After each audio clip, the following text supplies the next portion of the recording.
Let's go. So, JC, Wrong Strong, and this video is for educational purposes only, and it is to help people not make the mistakes that we made. This is one of my very good friends, KB, Killer B, and what? They called you Skinny? Skinny D. He's from Chcago also. 2 Ks. No gangbanging on the video, please. So tell us a little bit about you. Where'd you grow up in Chcago? How you ended up in Arizona? Let's start with where you grew up in Chcago. Well, I was a Saint Disciple and SD from 51st and Wood. It's on the south side of Chicago. Mm-hmm. One of the worst neighborhoods. Okay. Well, you got the. Let's start over again. What? Can we start over? That's fine. All right. It's just I edited it. Okay, let's start over. You can't, because I fucked up the last time we did this shit. Yeah. But I just want to be prepared what to say. Don't worry, I edited it anyways. I haven't talked about this shit in a long time. No, you're gonna edit this shit in, and then we're gonna. All right, so tell us a little bit where you grew up in Chicago. Let's start over. Yeah. Are we starting from the beginning? No, the first part will be recorded, and I'll edit it, then I'll put this part in. So grew up, or where I was an SD? No, I mean, where'd you grow up? How did you end up on 51st and Wood? Because 51st and Wood is like kind of mixed with blacks, Mexicans, and like there's Lance Souls over there, there's Saints. My mom and dad were divorced. And I don't want to put this on there, but so you know. Mm-hmm. We used to live on 18th Street, on top 18th and Lina? 18th and Marshfield. Above a old Mexican barbershop. Mm-hmm. And it was all Latin counts in that neighborhood.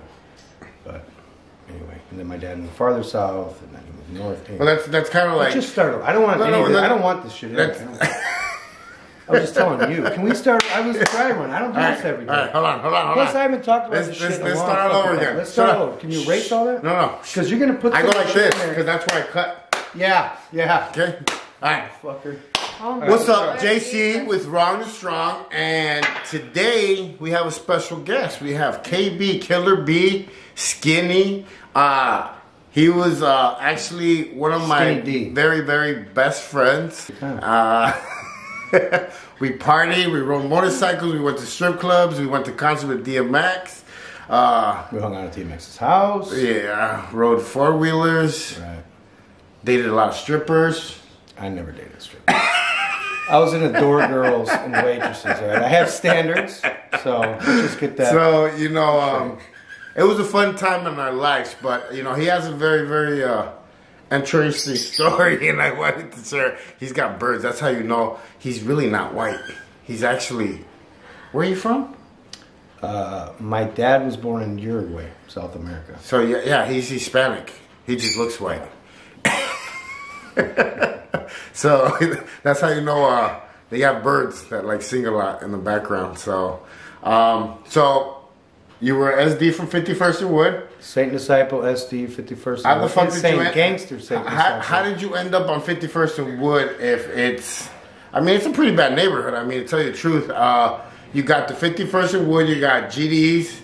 You got Lance Souls, you got Saints, Rassas, party people, party players, 2-6, on Damon. I mean, it's a pretty gang, Ambrose, not too infested area, pretty much. I mean, there's a lot going on, and then the Kings are right across Western. Yeah, up what? Yep. Crown Town, 51st. Yep. So I mean, it's been a long time. Yeah, I mean, how long have you been out here in Arizona for? 20 years, 2 weeks ago. See, I've been out here for 15 years. I went back home, as you guys know. I went back home for the first time last week, and I came back and I was like, you know what? I really need to put this guy on my channel and let him tell the story, because he's got a pretty interesting story. I mean, he moved out here to get out of trouble, and then he started popping willies out here and got into more trouble. A little bit. So, you did some time, right? A little bit. Did some time in Illinois? In Illinois, I did 4 bids. I did 6 if you count St. Charles juvenile. I was in juvenile prison twice. I was in juvenile if you count the regular juvenile. There's juvenile and then there's juvenile prison. I was in St. Charles, which is the IY. Is it IY DOC? Illinois Youth Department of Corrections. Then I graduated And a lot of people don't believe me when I tell them, but I was in an adult prison when I was 17 years old. I couldn't even buy cigarettes at a commissary because in Illinois, the legal age of consent and obviously go to prison is 17. So I caught a bid, I think in August. I got my time in August. So my birthday's in November. So from August till November, I couldn't buy, I had to barter, or I had to, what do they call, trade. Yeah, trade. Soaps and Hot Pockets and whatever for cigarettes. So no sexual favors. no, not in one. So the good thing about I've learned West Coast, Midwest, West Coast, what? Midwest, West Coast is different. In the Midwest, like at least in the gangs that I was in, when we were in the joint, it was Latin folks. And you guys will see this when I release the 4-part series about the gangs in Chcago, is that there's a structure with rules and bylaws that need to be followed, like no getting high with syringes, any pipes, stuff like that. 51st and Wood. Hercules. Oh. 51st and Wood. So I knew a lot of SDs that were from 50th, and I knew a lot of SDs from 51st and Wood. 50th and right after Western. Right after Western. Okay.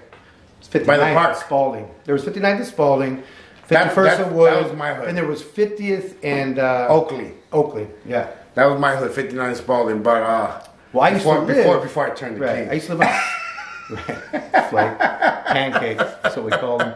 Hey, you guys follow my story? I'll tell you why I turned the king after that. Me and Malo were just talking about that today. Malo from 59. We were talking about why and how and all that stuff. But it's a really bad area actually where you grew up. There's a lot of activity. I spent a lot of time over there. I mean, my dad moved around, family moved around. I split time with my mom up in the northern suburbs, and my dad in Chcago. But I will say, and kind of flip flop back and forth here, but I've been talking about this a lot lately with all the mass shootings. Yeah. Like, oh, there's mass shootings. I was like, growing up, well, on 51st and Wood. Well, that's why I was going to tell you. That's why I remember 50th and Wood so much, because of that shooting. That dude that went into the liquor store and remember killed that SD and then shot another dude inside. I forgot what he was. Kiki. He killed Kiki. He was a Latin soul. Okay. So I was actually can we say names on here? Mousy, a Latin soul, killed my boy Kiki. This is back. I want to say late 90s? Yeah, mid-90s somewhere, right around my last bit, because I was in, we get back to that, but I was in Menard, which is a maximum security prison, when I got maxed out at Shawnee with Mousy, and because I was an SD, and he was in that's when Latin Souls and SDs were like... Yeah, but in the joint, we're the same. We're Latin folks, so... But because I was an SD and he was from my hood and he wasn't in my cell block, but he was in our building. We went to yard together. I was there for 2.5 years. Like my bit was 2.5 years. They passed that. They were going to have me do a hit on him in the joint because he killed an SD, and SDs in the joint. We were, Okay, so... Just to let the people know, in the 90s, the SD were the fastest growing gang in Chcago, right. And hoods were popping up everywhere. Cicero, right. 59th, 79th. 19th. I mean, they were everywhere. They were California, everywhere. Oakley. They were like one of the fastest growing gangs in the 90s. Aurora, Rockford. They were just everywhere. Bolingbrook. They were spreading like wildfire, and I gotta say honestly that the 90s belonged to the SDs. Well, in the joint too. We'd always go. And they were deep. They were deep. We didn't need to ride with nobody because we were pretty deep in the joint. Yeah, in the joint, we'd go renegade quite a few times in the joint when they were. Because I did time in Dixon, and there was about 60 of us. I did time in East Moline. There was a lot of us there. So yeah, Well, back to the mass shooting. He interrupted me, but I'll forgive you this time. It was probably 10 years ago at Cornell Park on 51st and Wood. There was a guy came into the park. I want to say it was an AK-47. You can fact check. It was with a high-powered assault rifle. And I believe he shot 17 people. Mass shooting. Didn't make the main. It might have made the local news, but I don't think it made CNN or Fox because it was. Well, because it's in the it's in the hood. It's in the ghetto. They don't give a fuck. Like most of the schools I went to, like a lot of those schools, especially in schools on the south side, or in the urban areas of Chicago, have metal detectors and everything else because there's shootings all the time at schools and stuff. Yeah. And then you don't really hear about it until, let's say, Columbine.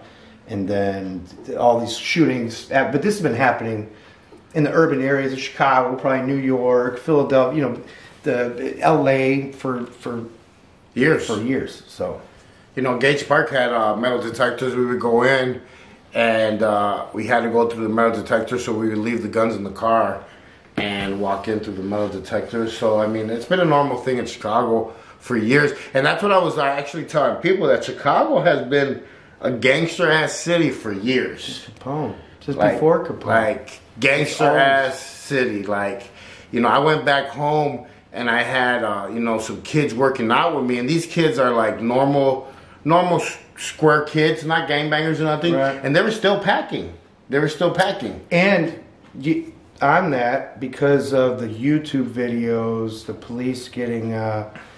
all these charges, but racism, getting accused of all these different things, that there's a statistic right now that the police stopped frisking people and they stopped pulling cars over because they don't want to be the next YouTube video, that they don't want to get fired, they don't want to, all these different things. So there's even more people walk around with guns because they have no fear of getting caught because nobody's, the police, they're scared. They're scared to lose their jobs. Well, we were doing some research on Chicago, and it's actually you're 50% more likely to get away with murder in Chicago than any other city. Well, they're not. They don't. They just come clean up the bodies. They do a little, but the neighborhoods aren't talking because of some of the police stuff. But I mean, I used to get beat up by the cops. I'd rather get beat up by the cops than arrested, to be honest with you. Slapped around a little bit. But they let you dropped off in a neighborhood once in a while. They used to do that to us as kids. I'd rather actually probably go to jail. They would actually pick us up because we would be up there because in Chicago they got that law called mob action. If there's more than, 5 people? Or is it 4? I think it's 4. 4 people together, it's called mob action. So they could arrest you and you have to spend the night in prison. Well, they used to rough us up, beat us up, and then drop us off in the King neighborhood. And we would have to, like the movie Warriors, have to make it back into our neighborhood. They did that a couple times. And I'm telling you guys, it's not fun because you're in enemy territory, and these motherfuckers have guns, and they're going to try and kill you. It's not a fucking video game. Put it this way. My boy is an SD from 51st, Joker. Oh, man, it's been a long time since I said that name. But he was a big guy. I mean, probably back then, I was small. He was probably 6'2", 6'3", big Mexican dude. And I remember him telling me the story when they dropped him off, 26 and Cal, the headquarters over there by the cops snatched him up, and they had to...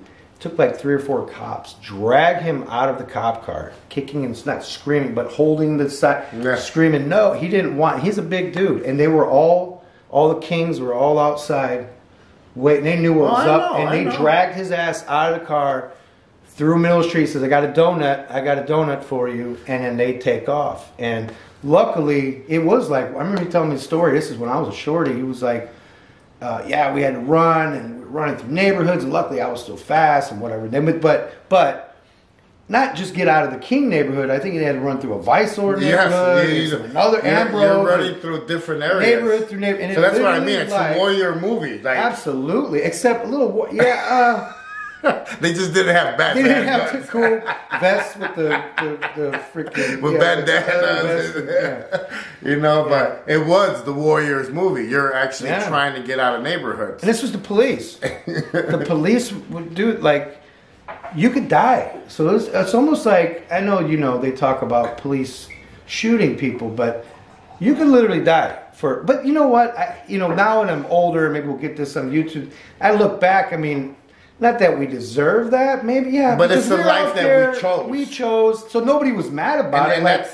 And that's like nobody's crying about it, saying, "Oh, woe is me, the cop, police brutality, they're throwing me." No, because we were out in the street. There's a reason why he got snatched up in the first place. There's a reason why they dropped him off, because it's like. And honestly, I would rather get dropped off than get sent off to the joint for 4 years. Not me. I'm good. I'm good. I'm all right. You know what I mean? Like, I would honestly like to get dropped off. You're big. Because like I was skinny. The skinny. That was my nickname. I'll never forget. Like when I got out of Dixon, I got out. I was on 58th and Spalding. The gang unit rolled up, and they were like, "Mr. Almanza, you just got out, didn't you?" And I was like, "Yep." And they were like, "You better not have a gun on you." And I was like, "Yep, I do." And you know, they picked me up, they arrested me, and I thought they were going to take me to a police station, but they roughed me up pretty good, and then they dropped me off on 51st and Holman, Crowntown. And I had to run my ass just to get guns off the streets. All the way to 59th, and it was the fucking longest run of my life. Sprinter. You were Usain Bolt, Mexican style. Usain Bolt day. And I would rather, you know, I didn't show up to the neighborhood for like 2 months after that because I was like, all right, cool. They scared the shit out of me. I'm good. Well, I don't want to be there for a while. On the flip side of this, and tell me if you know where I'm going with this, what if you didn't have a gun and they rolled up and like, hey, you better not have a gun on you? What would go through your head? Fuck, these guys are about to put a gun on me. Well, yeah, you know what I mean? Like they were saying, you better not. There's been times like, you better have no drugs. I'm good. I got no drugs. What's this? You know yeah, what I mean? And that's what I like. You know, now that I'm older, like you're saying, and I train a lot of like Phoenix PD now and stuff like that. And it's like there's good cops and there's bad cops, man. Just like there's good people and bad people. Just like there's good fucking bad asshole felons and ones that are actually trying to change their life. Yeah, felon's a dirty word.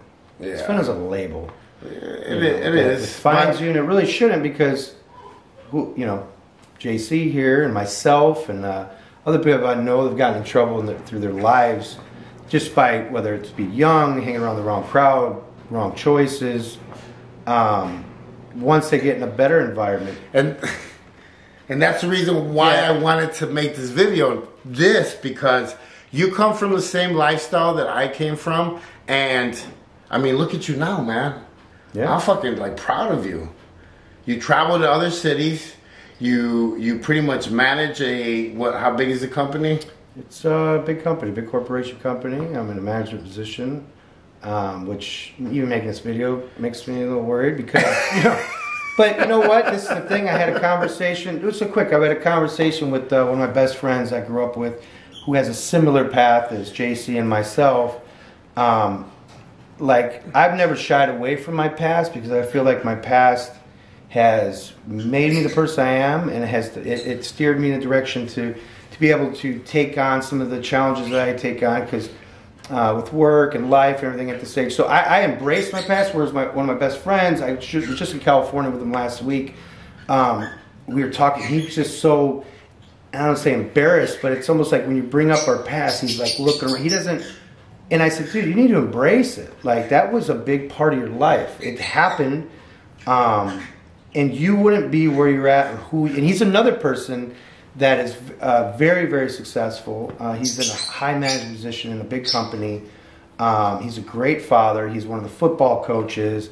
He's doing all these great things. You would never know that he was actually indicted on he was a driver in a drive-by shooting. Luckily, nobody got killed. I don't think anybody got shot, but the shooting happened, and he went to the joint, got out, and like flipped it. But anyway, him versus me, I'm always bringing up the past, and like I said, I embrace it. Whereas he runs from it, and which you know, but the label felon, it's kind of messed up because at the end of the day, I did my debt to society multiple times. I did my debt to society for shit I didn't do just because of my past, and you know, I didn't have good lawyers, and I already had felonies, and I'm like, fuck it, what's another? But another 2 years. Yeah, so I've went down for other people's shit or whatever, but it's like no, it is a label, man, and it's a label. You and can't vote. You can't have guns. Why? I made a mistake. Actually, I know people that are I know bad fucking people, man. People that are fucked up. People that are a lot of fucked up shit. I'm not supposed to swear this much. No, you're good. People have said a lot of done a lot of messed up stuff that are just not genuinely good people. I love this dude, that man. got away with shit or did a lot of shit that aren't felons just because they never got caught. And they could vote, they could have guns, but there's a lot of good people that are generally good people. Just made mistakes. That have made mistakes, and I could narrow it down. I've thought about it, I've talked about it. I could narrow it down to the year when I took a left and kept going left for a long time and then circle back and how it happened and what were the choices and the support. You know, a lot of it's who do you have around you. Support group, whether your family's stable. Like, it all started going bad when my mom and my stepdad started getting divorced. Dad wasn't in the house. I was actually going to new school. So anyway, we can talk about that. The environment also, man. Like, people don't realize trying to be cool. how hard it is in Chicago to survive, though. Yeah. It's pretty hard, man. And if, like, I tell people that if, and when I grew up as a kid, if you weren't part of the gang, you were kind of like the oddball, actually. Right. Because everybody was part, if not a gang, a party crew. Right. Well, You know everybody just wants to fit in, and they want to be cool. And this is the fucked up thing. So, a lot of people like, my brain just froze for a minute. But I was gonna go. Where was I gonna go with that? What were we talking about? I don't know, my brain. Just growing up in Chicago and the way it was. But you were talking about trying to be in big you know, everybody was in gangs. Everybody wanted to be like because in Chicago it's pretty normal in Chicago it's pretty normal in Chicago. Like, everybody starts, they'll get into a party crew and be like, okay, it's not a gang, it's just a party crew. We just hang out, we go to parties, get drunk, we beat up other party crews, but it's not a gang. And then they graduate into a gang where they actually start shooting motherfuckers and getting into, like, harder stuff. Yeah. And with this, let's get it, because I don't even know how to tie this in, but you say shooting motherfuckers, right? So, a lot of people say, oh, he's a gangbanger, he's a killer, he's this. A lot aren't. A lot are, but that's the environment they're in. Or well, that they're trying, survive. Not even just survive, they're trying to prove themselves to other people. Because there's a lot of kids that got wrapped up in murders. I know Smiley, who's an SD-51st. He didn't even kill the dude. But even if he killed the dude, but he's got 2 natural life sentences. And I think it was party people or party players. I couldn't remember. But he's doing 2 life sentences. But he was a good dude, man. Good kid. But the environment he was in, the choices he made, and just trying to be accepted in that, you know. I've seen a lot of guys, I've heard stories, guys go out doing shooting, that their eyes are closed. That's why there's so many kids, or what do they call it? Other people get shot and drive. If you're a gangster, look, a lot of OG gangsters used to tell me, back in my day, we go up to the guy, look, Mafia, they go up to the guy and it's straight to the dome. There's no, I'm killing you, that's what it's all about. Nowadays, you see almost every other news deal, it's everybody else gets shot, everybody else gets shot, except for the dude you're looking for, because half the time they're doing the drive-by, they're freaking looking at, they got their eyes closed because they don't have the stomach for it. It's not who they are. It's just kind of peer pressure, trying to be accepted, trying to be part of these groups and the environment, trying to survive this, that, and the other, because that's where they're at. But there's other folks. So I don't want to get twisted. So I grew up in Chicago and I grew up in the suburbs. So I have of both worlds. But I'll tell you what about the suburbs is, and a lot of people will tell you. There's some hardcore suburbs in Chicago. Yeah, but this is too it's back to trying to be accepted. So the suburbs, dude, are like, you see these little, like Waukegan. There's some Rockford, like Aurora, little towns. Round Lake, Illinois is a small suburb town. People get dealt with sometimes all over the news. Well, sometimes worse because they have a chip on their shoulder to say they're not Chicago.